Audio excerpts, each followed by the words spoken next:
সম্প্ৰচাৰ শংকৰজ্যোতি বৰুৱা আছে শংকৰজ্যোতি বৰুৱা ডাঙৰীয়া আপোনাক পোনপটীয়া সম্প্ৰচাৰলৈ স্বাগতম জনাইছো কালিৰ দিনটো যেটো ঘটনা সংঘটিত হল ইতিমধ্যে আপুনি সামাজিক মাধ্যমত আপুনি বা সংবাদ মাধ্যমত ইতিমধ্যে আপুনি মন্তব্য কৰিছে এই সন্দৰ্ভত আপোনাৰ স্থিতি কি হ'ব শংকৰজ্যোতি বৰুৱা হয় ধন্যবাদ যোৱাকালি যেটো ঘটনা সেই ঘটনাটো ইতিমধ্যে এটা ভিডিঅ' ভাইৰেল হৈ থকা দেখিছে আসলতে ডিপুটো দখল কৰিবলৈ যোৱা বুলি কি ভিত্তিত কোৱা হৈছে মই এই বিষয়ে জ্ঞাত নহয় মই আসলতে মোৰ ঘৰৰ ওচৰৰে এটা ডিপু মই এফালে পাৰ হৈ যাওঁতে তাত বহুত মানুহ জমা হৈ আছিল আৰু দুটা পক্ষৰ মাজত তাত আসলতে কাজিয়া হৈ আছিল ডিপুটোক লৈ আৰু যেটো ডিপু এতিয়া বন্ধ কৰি দিছে প্ৰশাসনে আহি এই ডিপুটো কাজিয়া হৈ থকা টাইমত তৰ্কাতৰ্কিত একাংশ লোক লিপ্ত হৈ আছিল আৰু আটাইখিনি মানুহ মোৰ ভাল চিনাকি বা মোৰ ভাল লগৰো আছিল গতিকে সেই মুহূৰ্তত মই তাত অকলে উপস্থিত হৈছো আপোনালোকে ভিডিঅ'টো দেখিব যে ভিতৰলৈ মই অকলে সোমাই গৈছো সোমাই গৈ পেলাই তাত কেৱল মই বুজাইছো কাজিয়া নকৰিবৰ কাৰণে মীমাংসা কৰিবৰ কাৰণে চেষ্টা কৰিছো আৰু মোৰ ভূমিকা অকল ইমানখিনি আছিল এটাও ভিডিঅ'ত মই কাৰোবাক ধমকি দিয়া কাৰোবাক ডিপুৰ পৰা ওলাই যোৱা কিবা মই এটাও উচ্চাৰণে কৰা নাই মই কেৱল কাজিয়া নালাগিবলৈ সকলোকে হাতখন দাঙি গৈছো কোৱাৰ পিছত মই তাৰ পৰা ওলাই আহিছো আৰু মই সোমাওঁতে অকলে সোমাইছো বছ মোৰ ভূমিকা ইমানখিনি আছিল কিন্তু তাত কি কাৰণে বিতৰ্কটোত মই ডিপু দখল কৰিবলৈ যোৱা বা এনেকুৱা ধৰণৰ কথা কৈছে মই নাজানো তাত যিকেইটা পক্ষ আছিল তাত যদি কৰবাক গোটেই তেতিয়াহ'লে তেওঁলোকেও ক'ব যে মই তাত তেওঁলোকক বচাবলৈ চেষ্টা কৰিছো মাৰপিট নকৰিবৰ কাৰণে আহ্বান জনাইছো মোৰ ভূমিকা সিমানখিনি আছিল আৰু তাতকৈ যিখিনি বিতৰ্ক এতিয়া উল্লেখ কৰা হৈছে বিতৰ্কৰ কথা মই আচলতে নাজানো তাত কাৰণ ডিপুটো যি দুটা পক্ষৰ মাজত কাজিয়া হৈছিল সেই দুইটা পক্ষৰ মোৰ চিনাকি আৰু কাজিয়াত লিপ্ত হৈ থকাৰ কাৰণে মই কাজিয়াখন এৰুৱাই দিবলৈ চেষ্টা কৰিছিলো মই তাত সেই মুহূৰ্তত মই কিছু সময় পিছত গৈ তাত উপস্থিত হৈছিলো আৰু কাজিয়াখন এৰুৱাই দিবলৈ চেষ্টা কৰিছিলো ইমানখিনি মোৰ ভূমিকা আৰু যদি মই ডিপুটো দখল কৰিবলৈ গ'লোহেঁতেন মোৰ নামত কেছ দিলেহেঁতেন থানাত কেছ দিলেহেঁতেন মই ডিপু দখল কৰিবলৈ যোৱা বুলি তাত মোৰ নামত কোনো থানাত কেছ দিয়া নাই কেৱল লাগি থকা কাজিয়াখন মই এৰুৱাবৰ কাৰণে মই কিছু চেষ্টা কৰিছিলো আৰু তাৰপিছত মই ওলাই আহিছিলো আৰু যাওঁতেও মই অকলে সোমাইছো ভিডিঅ'টো দেখিলে আপোনালোকে প্ৰত্যক্ষ কৰিব ইতিমধ্যে আপুনি উল্লেখ কৰিছে শংকৰজ্যোতি বৰুৱা ডাঙৰীয়া অকণমান আপোনাক ৰখাব বিচাৰিছো এই মুহূৰ্তত যদি মই সোধো তেনেহ'লে আপোনাৰ লগত যিকেইজন আছে লোক সেইকেইজনৰ ভিতৰত আপুনি কিন্তু সদৌ অসম ছাত্ৰ সন্থাৰ এগৰাকী সাধাৰণ সম্পাদক আপোনাক সকলোৱে চিনি পায় সংবাদ মাধ্যমত আপুনি ধাৰাবাহিকভাৱে বিভিন্ন সময়ত মাত মাতে বিভিন্ন বিষয়ক লৈ অসমৰ সমাজ জীৱনৰ বহু বিষয়ক লৈ আপুনি মাত মাতি আহিছিল দীৰ্ঘদিন ধৰি আৰু তাৰ পাছত যেতিয়াৰ পৰা আপুনি সদৌ অসম ছাত্ৰ সন্থাৰ পৰা অব্যাহতি ল'লে তাৰ পাছৰ পৰা যে আমি দেখিবলৈ পাইছোঁ ইটোৰ পাছত সিটো আপোনাৰ বিতৰ্কৰে লগ এৰা দেখা আমি লগ এৰিয়াই দিয়া নাই আপোনাক আৰু তাৰ পাছত সদৌ অসম ছাত্ৰ সন্থাৰ কেইবাগৰাকী সদস্যক আমি দেখিবলৈ পাইছোঁ তাৰ ভিতৰত কিন্তু আপোনাৰ বিশেষকৈ নামটো কিয় চৰ্চালৈ আহিলে যদিহে আপুনি ইতিমধ্যে উল্লেখ কৰিছে যে মই কাজিয়া ভাঙিবলৈ গৈছিলোঁ বা মই তাত কাজিয়াত লিপ্ত হোৱা নাই আপুনি ইতিমধ্যে সামাজিক মাধ্যমত আপোনাৰ যিটো মন্তব্যত উল্লেখ কৰিছে এগৰাকী বিধায়কৰ নাম উল্লেখ কৰিছে সেই বিধায়কগৰাকী কোন হয় মই কোনো বিধায়কৰ নাম উল্লেখ কৰা নাই আচলতে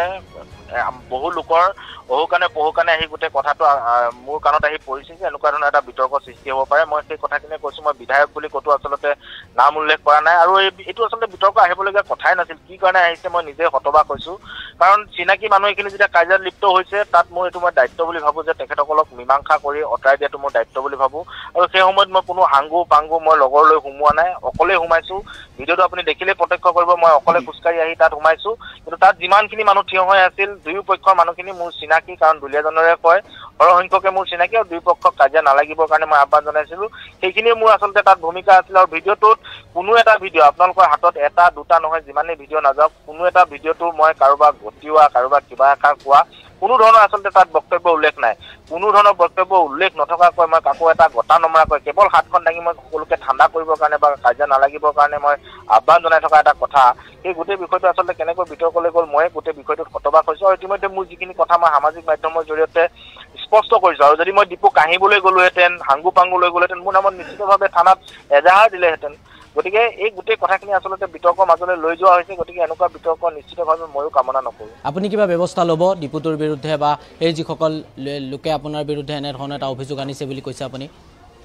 মোৰ আচলতে কাৰো বিৰুদ্ধে ব্যৱস্থা ল'বলগীয়া নাই কাৰণ ডিপুৰ কোনো মানুহে আচলতে এইবিলাক কথা উল্লেখ কৰা নাই বা মই দেখিবলৈ পোৱা নাই সংবাদ মাধ্যমত গোটেই কথাখিনি প্ৰকাশ হৈ আছে আৰু সংবাদ মাধ্যমে কি চ'ৰ্চৰ ভিত্তিত আচলতে গোটেই কথাখিনি মই ডিপু দখল কৰিবলৈ যোৱা বুলি লিখিছে সেইখিনি কথা মই জ্ঞাত নহয় গতিকে মই তাৰ ওপৰত ব্যৱস্থা ল'ম গতিকে এটা অনাকাংক্ষিত বিতৰ্কৰ মাজত ঠেলি দিব বিচাৰিছে আৰু মই চাগে শংকৰজ্যোতি বৰুৱা হোৱাৰ কাৰণে এনেকুৱা ধৰণৰ এটা কথা হৈছে বুলি মই সেইটোৱে ক'ব বিচাৰিছোঁ শংকৰজ্যোতি বৰুৱা মই সেইটোৱে আপোনাক ক'ব বিচাৰিছোঁ আপুনি হৈছে সদৌ অসম ছাত্ৰ সন্থাৰ দৰে এখন পবিত্ৰ মঞ্চৰ পৰা সাধাৰণ সম্পাদকৰ দায়িত্ব গ্ৰহণ কৰিছিল দুটাকৈ বছৰ ক্ষমা কৰিব 4টাকৈ বছৰ আপুনি দায়িত্বভাৰ লৈছে তাৰ পাছত যদি আপুনি ধৰণৰ আপুনি বিভিন্ন সময়ত মাত মাতে অসমৰ সমাজ জীৱনৰ বিভিন্ন বিষয়ক লৈ তাৰ পাছত যদি আপুনি ধৰণৰ কাজিয়া হয় বা আপুনি যদি এনে ধৰণৰ কামত যদি লিপ্ত হয় যে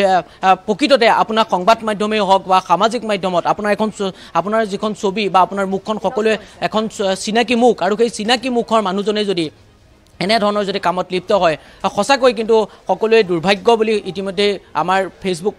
পোষ্টত যে সকলোৱে কমেণ্ট কৰিছে আমি দেখিবলৈ পাইছোঁ শংকৰজ্যোতি বৰুৱাৰ দৰে এগৰাকী মানুহে যদি এনে ধৰণৰ কামত লিপ্ত হয় সঁচাকৈ বিভিন্ন সময়ত মাত মতা সেই মানুহজনে আজি দেশত যদি এনে ধৰণৰ পদক্ষেপ হাতত লয় সঁচাকৈ কিন্তু ভাবিবলৈ আচৰিত লগা কথা বুলি সকলোৱে উল্লেখ কৰিছে মূল কথাটো হৈছে এতিয়া ভৱিষ্যতৰ দিনত যদি কোনোবা চিনাকি মানে কাজিয়া লাগি থাকে মই সেই কাজিয়াখন এতিয়া নতুনকৈ আহি যাব লাগিব কাৰণ তাতো ভিডিঅ' হ'লে মোৰ পুনৰ বিতৰ্ক হ'ব গতিকে মোৰ তেনেকুৱা মানসিকতা নাই কোনোবা চিনাকি মানুহে যদি কিবা কাজিয়া এখন হৈছে কাজিয়াখন সমাধান কৰিব লাগে কাজিয়াখন পৰাপক্ষত অঁতৰাই প্ৰশাসনে বা পুলিচ বিষয়াসকলে বা থানাত গৈ গোটেই বিষয়টো মীমাংসা হ'ব লাগে মই সেইখিনি কথাই তাত উল্লেখ কৰি সকলোকে ঠাণ্ডা কৰিব বিচাৰিছোঁ আৰু ভৱিষ্যতৰ দিনাখনত এনেকুৱা যদি কোনোবা চিনাকি মানুহ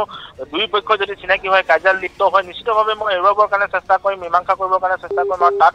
অনাকাংক্ষিত বিতৰ্ক আচলতে হ'ব নালাগে আৰু কি কাৰণে হৈছে এই কথাখিনি ময়ো আচলতে বুজিব পৰা নাই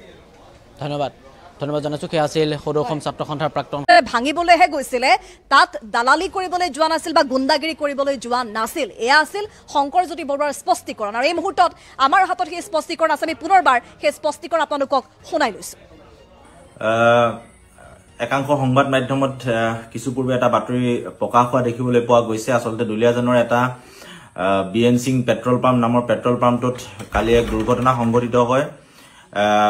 কিছু আচলতে মাৰপিট সংঘটিত হয় মাজত আৰু সেই সময়ত মই সেই ঠাইত উপস্থিত আছিলো আৰু লগে লগে দুইটা ফৈদৰ মানুহ আচলতে চিনাকি বিহাৰী সম্প্ৰদায়ৰ দুটা ফৈদৰ মাজতে গোটেই কাজিয়া পেচাল হৈছিল তাত আমাৰো বহু চিনাকি লোক উপস্থিত আছিল আৰু মই সেই সময়ত গৈ ডিপুটোত উপস্থিত হৈ তাত হৈ থকা কাজিয়াখন আচলতে অঁতৰাবৰ কাৰণে চেষ্টা কৰিছিলো আৰু ভিডিঅ'টো যিসকলে প্ৰত্যক্ষ কৰিছে তাত দেখিবই মই এটাও মুখেৰে মাত মতা নাই তাত সকলোকে কেৱল হাতেৰে অঁতৰাই মেলি পঠিয়াই দিছো আৰু তাত উপস্থিত থকা যিকোনো মানুহক সুধিলে এই বিষয়টো গম পোৱা যাব গতিকে মোৰ নেতৃত্বত বা মই সেই ধৰণৰ কিবা অভিযোগ যি উত্থাপিত হৈছে সেই অভিযোগ আচলতে এগৰাকী জনপ্ৰতিনিধিয়ে নিজৰ ৰাজনৈতিক অস্থিৰতাৰ কাৰণে বা নিজৰ ৰাজনৈতিক ভেটি হেৰুৱাব এনেকুৱা ধৰণৰ আকাংক্ষাত আহি পেলাই এনেকুৱা ধৰণৰ কাম কাজবিলাক বিভিন্ন লোকক ফোন যোগে মেছেজ যোগে কৰি থকা আমি দেখিবলৈ পাইছো গতিকে এইবিলাক নকৰিবৰ কাৰণে আহ্বান জনাইছো তাত যিসকল কালি উপস্থিত আছিল সেইসকলে গোটেই বিষয়টো জানে আৰু মই সকলোকে এৰুৱাই পৰিস্থিতিটো সাম কাটিবৰ কাৰণে চেষ্টা কৰিছিলো কাৰণ সকলো আমাৰ দুলীয়াজনৰ চিনাকি লোক আছিল গতিকে তাত মই উপস্থিত হৈ কাজিয়াখন এৰুৱাটো মোৰ দায়িত্ব বুলি মই অনুভৱ কৰিছিলো আৰু তাত যদি কোনোবাই ভিডিঅ' কৰিছে ভিডিঅ' যদি কোনোবাই প্ৰত্যক্ষ কৰিছে তেনেহলে আপোনালোকে নিশ্চিতভাৱে দেখিব তাত মোৰ আচলতে ৰোলটো কি আছিল বা মই কি ধৰণৰ ভূমিকা তাত পালন কৰিছো আৰু তাতকৈ ডাঙৰ কথা এটা মূল কথাটো লৈ আহো কালি ডিপুটোত উপস্থিত হোৱাৰ পিছত আটাইতকৈ ডাঙৰ কথাটো তাত জানিব পাৰিলো যে বিএন সিং নামৰ যিটো ডিপু দুলীয়াজানৰ মাজমজিয়াত অৱস্থিত প্ৰায় 1.5 বিঘা মাটিত সেই মাটিখিনি কাৰ মাটিখিনি হৈছে অইল ইণ্ডিয়া লিমিটেডৰ আৰু সেই মাটিখিনিত ব্যৱসায় কৰি আছে কোনে ব্যৱসায় কৰি আছে যেটো বিএন সিং পেট্ৰল পাম্প কি পেট্ৰল পাম্পটোৰ স্বত্বাধিকাৰী গৰাকী উত্তৰ প্ৰদেশৰ নয়ডাৰ নিবাসী তেখেতে নয়ডাতে থাকে ইয়ালৈ নাহে নয়ডাত থাকিয়ে তেখেতে ইয়াৰ পৰা লাখে লাখে টকা ঘটি আছে ইয়াত কাৰোবাক ডিপুটো চলাবলৈ দিয়ে তেখেতসকলে চলাই আৰু যেটো লাভ হয় মুনাফাটো তেখেতসকলে পঠাই দিয়ে এতিয়া আমাৰ নয়ডাৰ পৰা ইয়াত কোনোবাই ব্যৱসায় কৰিছে কিবা কৰিছে এই ধৰণৰ কথাত আমাৰ একো আপত্তি নাই তো সকলোৱে ব্যৱসায় কৰিব পাৰে অসমৰ বিভিন্ন ঠাইত ভাৰতবৰ্ষৰ বিভিন্ন ঠাইত ব্যৱসায় কৰিব পাৰে কোনো ধৰণৰ আমাৰ আপত্তি নাই একাংশ সংবাদ মাধ্যমত কিছু পূৰ্বে এটা বাতৰি প্ৰকাশ হোৱা দেখিবলৈ পোৱা গৈছে আচলতে দুলীয়াজানৰ এটা বিএন সিং পেট্ৰল পাম্প নামৰ পেট্ৰল পাম্পটোত কালি এক দুৰ্ঘটনা সংঘটিত হয় কিছু আচলতে মাৰপিট সংঘটিত হয় দুটা ফৈদৰ মাজত আৰু সেই সময়ত মই সেই ঠাইত উপস্থিত আছিলো আৰু লগে লগে দুইটা ফৈদৰ মানুহ আচলতে চিনাকি বিহাৰী সম্প্ৰদায়ৰ দুটা ফৈদৰ মাজতে গোটেই কাজিয়া পেচাল হৈছিল তাত আমাৰো বহু চিনাকি লোক উপস্থিত আছিল আৰু মই সেই সময়ত গৈ ডিপুটোত উপস্থিত হৈ তাত হৈ থকা কাজিয়াখন আচলতে অঁতৰাবৰ কাৰণে চেষ্টা কৰিছিলো আৰু ভিডিঅ'টো যিসকলে প্ৰত্যক্ষ কৰিছে তাত দেখিবই মই এটাও মুখেৰে মাত মতা নাই তাত সকলোকে কেৱল হাতেৰে অঁতৰাই মেলি পঠিয়াই দিছো আৰু তাত উপস্থিত থকা যিকোনো মানুহক সুধিলে এই বিষয়টো গম পোৱা যাব গতিকে মোৰ নেতৃত্বত বা মই সেই ধৰণৰ কিবা অভিযোগ যি উত্থাপিত হৈছে সেই অভিযোগ আচলতে এগৰাকী জনপ্ৰতিনিধিয়ে নিজৰ ৰাজনৈতিক অস্থিৰতাৰ কাৰণে বা নিজৰ ৰাজনৈতিক ভেটি হেৰুৱাব এনেকুৱা ধৰণৰ আকাংক্ষাত আহি পেলাই এনেকুৱা ধৰণৰ কাম কাজবিলাক বিভিন্ন লোকক ফোন যোগে মেছেজ যোগে কৰি থকা আমি দেখিবলৈ পাইছো গতিকে এইবিলাক নকৰিবৰ কাৰণে আহ্বান জনাইছো তাত যিসকল কালি উপস্থিত আছিল সেইসকলে গোটেই বিষয়টো জানে আৰু মই সকলোকে এৰুৱাই পৰিস্থিতিটো খাম কাটিবৰ কাৰণে চেষ্টা কৰিছিলো কাৰণ সকলো আমাৰ দুলীয়াজনৰ চিনাকি লোক আছিল গতিকে তাত মই উপস্থিত হৈ কাজিয়াখন এৰুৱাটো মোৰ দায়িত্ব বুলি মই অনুভৱ কৰিছিলো আৰু তাত যদি কোনোবাই ভিডিঅ' কৰিছে ভিডিঅ' যদি কোনোবাই প্ৰত্যক্ষ কৰিছে তেনেহলে আপোনালোকে নিশ্চিতভাৱে দেখিব তাত মোৰ আসলতে ৰোলটো কি আছিল বা মই কি ধৰণৰ ভূমিকা তাত পালন কৰিছো আৰু তাতকৈ ডাঙৰ কথা এটা মূল কথাটো লৈ আহো কালি ডিপুটোত উপস্থিত হোৱাৰ পিছত আটাইতকৈ ডাঙৰ কথাটো তাত জানিব পাৰিলো যে বিএন সিং নামৰ যেটো ডিপু দুলীয়াজনৰ মাজমজিয়াত অৱস্থিত প্ৰায় 1.5-2 বিঘা মাটিত সেই মাটিখিনি কাৰ মাটিখিনি হৈছে অইল ইণ্ডিয়া লিমিটেডৰ আৰু সেই মাটিখিনিত ব্যৱসায় কৰি আছে কোনে ব্যৱসায় কৰি আছে যেটো বিএন সিং পেট্ৰল পাম্প সেই পেট্ৰল পাম্পটোৰ স্বত্বাধিকাৰী গৰাকী উত্তৰ প্ৰদেশৰ নয়ডাৰ নিবাসী তেখেতে নয়ডাতে থাকে ইয়ালৈ নাহে নয়ডাত থাকিয়ে তেখেতে ইয়াৰ পৰা লাখে লাখে টকা ঘটি আছে ইয়াত কাৰোবাক ডিপুটো চলাবলৈ দিয়ে তেখেতসকলে চলাই আৰু যেটো লাভ হয় মুনাফাটো তেখেতসকলে পঠাই দিয়ে